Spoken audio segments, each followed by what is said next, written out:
참 기뻐 말로 다 못하네 주 앞서가며 길을 만드시네. 미국의 예일 대학과 하버드 대학에서 심리학을 가르쳤던 교수님 중에 한 분이 헨리 나우엔 박사입니다. 이분은 예수교의 사제이면서 심리학 교수입니다. 여러분 중에 많은 분들이 이분의 책을 상처 입은 치유자라는 책도 읽어보셨을 것입니다. 이분이 쓴 책 중에 Making All Things New라는 책이 있습니다. 이 책은 모든 것을 새롭게라는 제목으로 번역되었는데요. 이 책에서 나우엔 박사는 현대인의 생활의 특성을 분석해 놓았습니다. 현대인의 생활의 특징이 뭐냐? 그것은 바쁘다라는 겁니다. 요즘 사람들은 바쁩니다. 그래서 우리가 인사할 때 안녕하세요. 요즘 참 많이 바쁘시지요? 이렇게 인사하지 않습니까? 옛날에는 식사하셨습니까? 이게 식사한 것이 문제이기 때문에 식사하셨습니까? 이게 인사였지만 요즘은 그렇게 인사하면서 많이 바쁘시죠? 이게 덧붙여서 인사를 합니다. 요즘 사람들이 이렇게 현대인들은 바쁩니다. 아마 오늘 예배 후에도 돌아가서 여러 가지 일들을 해야 되는 분들이 많이 계실 겁니다. 근데 현대인들의 생활 속에서 바쁜 것보다 우리들을 더 힘들게 하는 것이 있습니다. 그것이 뭐냐 하면 바로 염려입니다. 현대인치고 염려가 없는 사람은 아무도 없습니다. 여러 가지 이런저런 일 때문에 우리는 다 누구나 염려합니다. 카드비 때문에 염려하고 월세 때문에 염려하고 자녀 교육 때문에 염려하고 부모님들의 건강 때문에 염려하고 자신의 직장과 그리고 사업 때문에 염려하고 하다못해 옆집 강아지 때문에 염려하는 사람도 간혹 있습니다. 그러니까 요즘은 자기 집 염려뿐만 아니라 이 사회의 문제, 정치의 문제, 또 이 한반도의 평화를 위해서 세계 정세와 경제를 위해서 걱정하게 되는 것이 오늘날 현대인입니다. 현대인들은 바쁜 데다가 걱정, 근심으로 가득 차 있습니다. 바로 이런 현대인의 삶의 경향성 때문에 헨리 나우엔 박사는 현대인의 특징을 이렇게 이야기합니다. 가득 찬 듯 하지만 못다 찬 기분을 느낀다. 현대인들은 만족한 듯 하지만 결코 만족감을 느끼지 못한다. 이렇게 이야기합니다. 뿐만 아니라 모든 것을 다 가진 듯 하지만 결코 다 가지지 못하는 결핍증 속에 살아가는 사람들이 현대인이다. 이렇게 진단을 하는 거죠. 여러분, 만족한 듯 하지만 불만족한 삶을 살아가는 우리는 그 불만족한 삶 때문에 어떤 사람은 근태감을 느끼고 적개심을 느끼고 우울증 증세를 갖게 되기도 한다고 합니다. 여러분, 이런 만족한 듯 하지만 결코 만족할 수 없는 기분은 우리들의 신앙생활에도 마찬가지로 적용될 수 있습니다. 우리 많은 그리스도인들이 하나님의 은혜를 경험하고 성령을 체험하고 예수 그리스도의 제사함의 은혜를 경험하고 오늘 하나님 말씀에 붙잡혀 살고 은혜로 살아간다 하지만 실제 우리의 삶 속에서 하나님의 은혜에 만족한 듯 하지만 우리는 실제로 만족하지 못하는 영적인 갈증이 있다는 사실입니다. 우리가 하나님의 은혜를 체험하면서도 여전히 생활 속에서 불안해하기도 하고요. 하나님의 보호하심과 약속을 믿는 것 같지만 그 하나님의 약속을 믿지 못하는 마음을 갖게 되기도 하고 때로는 우리는 어떤 어려운 일에 부딪혀서 낙심하고 절망하기도 합니다. 이런 불안함을 현대인들이 느끼는데 이 불안함은 오늘날 우리만 느끼는 것이 아니라 옛날에 아브라함도 그런 불안함 가운데 살고 있었습니다. 오늘 우리는 아브라함의 이야기를 통해서 우리가 신앙생활할 때 경험하는 낙심되는 마음, 실망하고 불안한 마음들, 그런 마음들을 어떻게 극복할 수 있겠는가? 현대 우리의 삶 속에 부딪히는 절망적인 상황, 불안한 마음, 걱정되는 마음을 어떻게 우리가 믿음으로 잘 극복할 수 있겠는가에 대해서 말씀을 통해서 살펴보려고 합니다. 여러분, 우리 인생의 어려움에 부딪혀서 우리 마음이 불안하고 힘든 상황에 놓여 있다면 우리가 어떻게 그걸 믿음으로 잘 극복할 수 있겠습니까? 불안함과 어려움을 극복하는 믿음의 자세는 무엇이겠습니까? 첫째로 우리에게 다가오는 불안과 어려움, 그 상황에서도 우리는 하나님께서 우리를 보호해 주신다는 약속을 확실히 믿고 신뢰하며 살아야 합니다. 하나님의 보호를 믿고 신뢰하며 살아갈 때 우리도 우리에게 다가오는 여러 가지 어려움들을 극복하고 믿음으로 승리할 수 있습니다. 아브라함은 하나님께서 주시는 약속의 말씀을 굳게 믿고 하나님을 신뢰했습니다. 그래서 그에게 닥쳐온 어려움들을 효과적으로 극복할 수 있었습니다. 오늘 창세기 15장 1절 말씀을 보면 하나님께서 아브라함에게 찾아오셔서 말씀하십니다. 아브라함아, 두려워하지 말라. 나는 내 방패요 너희 지극히 큰 상급이니라. 아브라함아, 두려워하지 마라. 나는 내 방패요 너희의 지극히 큰 상급이니라. 이 말씀을 주실 때 아브라함의 상황이 어땠겠습니까? 아브라함이 사실은 불안했습니다. 걱정, 근심에 쌓여 있었습니다. 왜 아브라함이 두렵고 불안했을까요? 우리는 지금 창세기 15장을 살펴봤는데 15장 앞에 창세기 14장에 보면 이런 일들이 생깁니다. 아브라함이 불안한 이유가 두 가지로 나오는데요.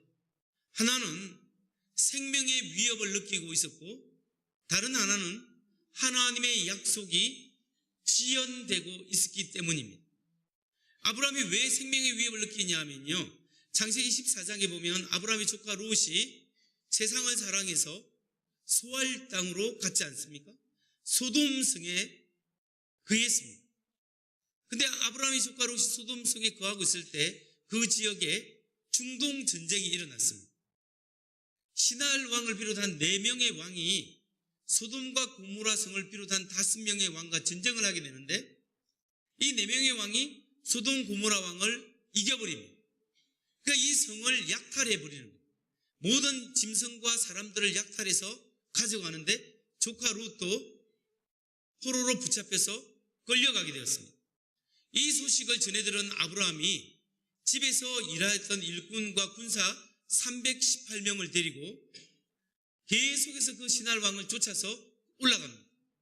올라가서 기습해서 자기 조카 롯과 모든 사람을 데리고 물건과 포로들을 되찾아서 내려오게 되는 거죠. 내려오니까 소돔 왕이 나와서 아브라함을 맞이하는 거예요. 아브라함이여, 정말 고맙습니다. 당신이 가진 전리품 중에서 노예들은 나에게 돌려주시고 물건들은 당신이 다 가지십시오. 금은 보화를 다 가져도 좋습니다. 이렇게 이야기했어요. 그때 아브라함은 하는 말이 뭐냐면, 내가 하나님이 나를 부자로 만들었다 하는 것이 아니라 당신이 나를 부자로 만들었다라고 이야기할까 두렵습니다. 당신의 물건은 당신이 다 가져가십시오. 나는 이 전쟁에 든 경비, 약간의 경비만 제외하고 당신에게 다 돌려주겠습니다 하고 거의 빈손으로 돌아오게 되었습니다. 근데 이렇게 돌아오고 나자 아브라함이 불안해지기 시작합니다. 왜 불안해졌을까요? 자기가 기습 공격을 해서 조카 롯을 구하고 사람들을 구해서 돌아왔지만 그 4명의 왕들이 대회를 정비하고 아브라함에게 원한을 품고 다시 내려와서 공격한다면 318명의 용사로서 그들을 대항할 수가 없는 겁니다. 자기가 언제 죽을지 모르는 생명의 위협을 느끼고 있는 순간이었죠. 또 뿐만 아니라 전에는 옆에서 있던 왕들이, 그 근처의 부족 국가의 왕들이 아브라함을 그래도 좋게 생각했습니다. 저 사람은 별거 아니고 힘도 없으니까 우리가 그냥 놔둬도 되겠다 싶었는데 그 왕들이 생각합니다. 저 사람이 별것 아닌 것 같은데 이제는 대단하구나. 우리가 경계해야 되겠구나. 이런 경계심을 갖게 되는 거죠. 이런 상황 속에서 아브라함은 하루하루를 불안한 가운데 생명의 위협을 느끼는 가운데 살고 있었다라는 겁니다. 그런데 상황은 이뿐만 아니라 아브라함이 상황이 불안한데 자기의 자손이 없습니다. 하나님이 후손을 주겠다고 했는데, 아들을 주겠다 했는데 그 약속은 지연되고 연기되고 있는 거죠. 눈에 보이는 나타나는 것은 아무것도 없습니다. 그러니까 이런 절박하고 답답한 상황이 놓여 있을 때 하나님이 아브라함에게 찾아오셨습니다. 찾아오셔서 아브라함아 두려워하지 말아라. 나는 너의 방패요 너의 지극히 큰 상급이니라 이렇게 말씀하십니다. 여러분 이 말씀을 우리가 들을 때 이렇게 이해해야 합니다. 하나님께서 아브라함에게 아브라함아 결코 두려워하지 말아라. 주위의 왕들이 너를 쳐들어오고 멀리 있는 왕들이 너에게 다가오지만 내가 너를 지켜주고 보호하고 너의 방패가 되어주겠다. 내가 소돔 왕에게 너의 금은 보화를 다 주어버렸지만 내가 너의 보화가 되고 내가 너의 큰 상급이 되어주겠다. 지금 이 말씀을 하고 계시는 겁니다. 여러분 그러면서 하나님께서 내가 너를 지키고 내가 너를 보호하고 내가 너를 축복하겠다고 말씀하고 계시는 거예요. 오늘 이 말씀은 아브라함에게만 준 말씀이 아니라 오늘 살아가는 우리에게 주시는 말씀으로 우리가 믿고 받아들여야 합니다. 오늘 우리의 삶 속에 불안하고 여러 가지 여건 가운데 우리가 하나님 앞에 불안하며 살아갈 때가 있습니다. 그런데 하나님은 우리에게 오셔서 하나님께서 우리를 부르시고 내가 너의 방패가 되어주겠다. 내가 너의 상급이 되고 내가 너의 보화가 되어주겠다. 너는 두려워하지 말라라고 말씀하십니다. 아브라함에게 주신 약속의 말씀은 믿음의 우선인 우리에게도 주시는 말씀입니다. 오늘 우리가 이 말씀을 듣고 하나님께서 나를 지키시고 보호하신다는 하나님을 신뢰하고 믿고 의지할 때 이 말씀이 내 것이 되는 줄 믿으시기 바랍니다. 여러분 실제로 우리의 삶 속에도 불안함이 있지 않습니까? 우리의 삶 속에 조그만 어려움이나 닥쳐오면 우리 마음이 그냥 쿵 하고 또 이런 일이 생겨서 낙심하고 절망할 때가 있습니다. 우리가 하나님의 은혜를 누리고 하나님의 은총 속에 살아가고 있지만 우리는 여전히 낙심하고 절망하고 불안한 가운데 생활할 때가 있다라는 거죠. 그런데 여러분 그 이유가 뭘까요? 우리가 하나님의 은혜 속에 살아가고 있는데 여전히 불안한 이유가 뭐냐? 그것은 우리 마음의 중심이 하나님께 초점을 맞추고 있지 않기 때문입니다. 우리의 마음 중심이 우리 주변에 일어난 걱정, 근심, 여러 가지 일들에 우리의 마음이 쏠려 있고 우리의 생각이 그게 꽂혀 있기 때문에 우리가 하나님을 바라보지 않기 때문에 그렇다라는 거예요. 여러분 우리의 삶의 우선순위를 바꿔야 합니다. 우리의 시각을 우리의 걱정, 근심과 주위의 나의 욕심과 나의 생각에서 하나님께로 우리의 시각을 바꿔야 되고 우선순위를 하나님께 돌려야 합니다. 그럴 때 우리는 불안하지 않습니다. 오늘 우리의 시각을 하나님께 두십시오. 하나님을 의지하십시오. 하나님 나의 믿음 없음을 불쌍히 여겨주옵소서. 내가 주님을 신뢰합니다. 주님 도우시고 나를 붙잡아 주옵소서. 믿음으로 고백하고 주님께 의지하십시오. 하나님의 나라와 하나님의 의를 구하는 삶을 사십시오. 하나님께서 붙들어 주실 줄 믿으시기 바랍니다. 다음으로 우리가 두 번째로 살펴볼 것은 우리가 낙심하고 실망한 가운데 하나님께서 이런 나를 어떻게 도와주시는가? 우리의 신앙 회복을 위해서 낙심한 나라에게 용기를 주시기 위해서 하나님께서 어떻게 일하고 계시는가? 이 문제를 살펴보기를 원합니다. 여러분 하나님은 낙심한 나라의 회복을 위해서 어떻게 일하고 계시죠? 하나님은 하나님의 특별한 약속의 말씀을 통하여 우리를 지켜주시고 인도하십니다. 하나님의 말씀을 통해 인도하시고 보호하시는 확신을 우리에게 주신다는 사실입니다. 그리고 하나님 자신을 내어주심으로써 우리를 보호하고 계신다는 것을 생각하고 믿음을 가지게 도와주시고 계신다는 겁니다. 하나님은 아브라함에게 하나님의 말씀과 특별한 언약을 통해서 하나님이 아브라함을 계속적으로 지키시고 보호하신다는 것을 확신시켜 주셨습니다. 창세기 15장 2절과 8절 말씀을 보면 아브라함이 이르되 주 여호와여 무엇을 내게 주시려 하나이까? 나는 자식이 없사오니 나의 상속자는 이 다메섹 사람 엘리에셀이니이다. 나는 자식이 없는데 나의 상속자는 내 집에서 일했던 종 엘리에셀이지 않겠습니까? 라고 말하는 거예요. 창세기 15장 8절 그가 이르되 주 여호와여 내가 이 땅을 소유로 받을 것을 무엇으로 알리일까? 하나님, 내가 이 땅을 소유로 받을 것을 무엇으로 알겠습니까? 지금 아브라함은 하나님께 불평하는 겁니다. 뭘 불평하냐? 하나님, 하나님께서 약속하신 땅은 언제 주실 것입니까? 하나님, 하나님이 약속하신 아들을 언제 내게 주실 것입니까? 그리고 이 가나안 땅을 하나님께서 주시리라고 약속했는데 그 약속하신 것을 제가 어떻게 알 수 있겠습니까? 라고 하나님께 불평 아닌 불평을 하고 있는 겁니다. 이 아브라함의 불평은 불신앙적인 불평이 아니라 신앙적 불평입니다. 하나님의 그 약속이 언제 이루어질까요? 라고 질문하는 거예요. 하나님, 내가 이제 지쳤습니다. 하나님 약속하신 것 언제 이루어지겠습니까? 좀 빨리 좀 이루어 주십시오. 이렇게 불평하는 거예요. 여러분, 우리의 믿음의 성도들도 하나님을 향하여 이런 불평을 할 때가 있습니다.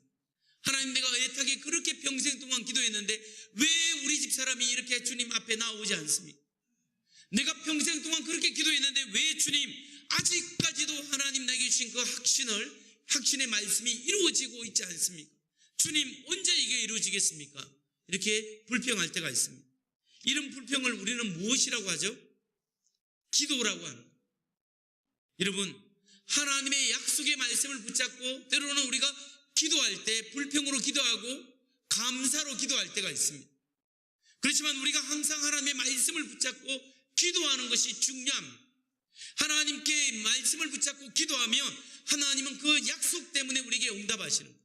여러분, 하나님은 말씀으로 우리를 인도하실 뿐만 아니라 특별한 언약식을 통하여 우리의 삶을 인도하시기도 합니다. 아브라함이 하나님께 불평하기를, 하나님, 이 땅을 내가 받기를 언제 받을 수 있습니까? 어떻게 알 수 있겠습니까? 라고 이야기했습니다. 그때 하나님께서 아브라함에게 말씀하십니다. 3년 된 송아지를 가지고 와라. 3년 된 염소를 가지고 오고 3년 된 양을 가지고 오고 집 비둘기와 산 비둘기를 가져와서 그것을 내 앞에서 쪼개라. 그리고 나하고 언약식을 맺자. 이렇게 해서 그 짐승들은, 큰 짐승들을 다 반으로 쪼개고 작은 새는 그대로 놓아주었습니다. 여러분, 하나님께서 왜 짐승을 쪼개서 그냥 약속하면 되지 짐승을 쪼개서 반으로 쪼개놓고 하나님께서 아브라함과 지금 약속을 하고 계실까요? 그것은요, 그 당시 문화에 보면 꼭 약속을 지킨다고 할 때, 계약을 맺을 때 짐승을 반을 쪼개서 계약을 맺었습니다. 그게 무슨 뜻이냐면 그 당시 사람들은 만일 당신과 나 사이에 있는 이 약속, 언약을 어기면 이 짐승처럼 반으로 쪼개져도 좋습니다. 죽음을 각오하고 이 계약을 맺는다. 그러는 겁니다. 근데 하나님께서 우리와 인간과 맺은 약속을 할 때, 아브라함과 함께 계약을 맺을 때 짐승을 쪼개서 할 필요가 없습니다. 근데 왜 그렇게 하셨느냐? 하나님께서 반드시 하나님의 목숨을 걸고 이 약속을 지키시리라는 하나님의 강력한 의지의 표현인 것입니다. 실제로 하나님은 우리를 살리기 위해서 하나님은 자신을 쪼개셨습니다. 언제 쪼개셨습니까? 하나님은 자신을 십자가에서 우리를 위하여 십자가에 매달려 죽으시고 그렇게 자신을 드리고 쪼개심으로써 우리의 생명을 구원해 주신 거예요. 하나님의 생명으로 우리의 생명을 살리셨습니다. 그러니까 우리가 이 십자가를 바라볼 때 하나님의 구원의 약속을 지키신 하나님을 바라볼 수 있습니다. 하나님이 목숨 걸고 목숨 바쳐서 우리를 살리시고 내가 너를 보호하시고 너의 영혼을 구원한 내가 너의 삶을 지키시려는 하나님의 약속을 볼 수 있어야 합니다. 이 하나님의 약속은 성찬식을 통하여 오늘날 우리에게 계속되고 있습니다. 우리 예수 그리스도의 피와 예수 그리스도의 몸을 먹고 마시는 성찬식을 통하여 오늘 주님과 나는 함께 되었고 하나님의 생명이 내 안에 있고 내가 주님의 것입니다. 나는 그리스도와 하나가 되었고 오늘 나를 위해서 죽으시고 다시 사시고 나의 삶 속에 역사하시는 하나님인 줄 믿습니다. 이 믿음의 고백을 할 수 있게끔 성찬식을 통하여 하나님의 약속이 계속적으로 이어져 가고 있는 거예요. 여러분, 우리는 이 하나님의 십자가의 사랑을 보면서 아브라함에게 맺은 그 약속이 하나님의 생명을 통하여, 오늘 예수 그리스도의 생명을 통하여 오늘 우리에게 주어지고 우리의 영혼을 구원하시고 오늘 우리를 보호하시고 우리와 함께 하시는 하나님의 약속의 인도하심을 믿으시기 바랍니다. 십자가를 묵상하면서 죄를 용서할 뿐만 아니라 오늘 우리를 거룩하게 하시고 하나님의 뜻대로 살아가게끔 인도하시고 지키시겠다는 하나님의 약속을 바라보는 우리 모두 되시기를 주의 이름으로 축원합니다. 이제 마지막으로 우리가 살펴볼 것이 있습니다. 마지막으로 질문할 것은 뭐냐면 하나님의 축복과 약속은 어떻게 이루어지는가? 하나님의 약속과 축복을 내 것으로 만들기 위해서 살아가는 삶의 자세는 무엇이겠습니까? 하나님의 축복을 내 것으로 만들고 어려움을 극복할 수 있는 믿음의 자세, 그 자세는 세 번째로 인내와 성도의 믿음입니다. 오늘 하나님의 약속들을 내 것으로 만들 수 있는 것은 성도들의 믿음으로 살아가는 그 믿음과 인내를 통하여 하나님의 약속의 축복을 우리는 온전히 경험할 수 있는 거예요. 아브라함은 하나님의 약속과 축복들을 믿음과 인내를 통하여 성취함을 경험했습니다. 하나님께서 아브라함에게 자손을 주겠다고 약속하셨습니다. 그때 나이가 아브라함이 75세였습니다. 근데 하나님의 약속이 이루어진 지는 언제입니까? 25년 후 100세 때 이루어졌잖아요. 왜 하나님께서 아브라함에게 자녀를 100세에 주셨을까요? 71세, 72세, 75세에 주면 안 됩니까?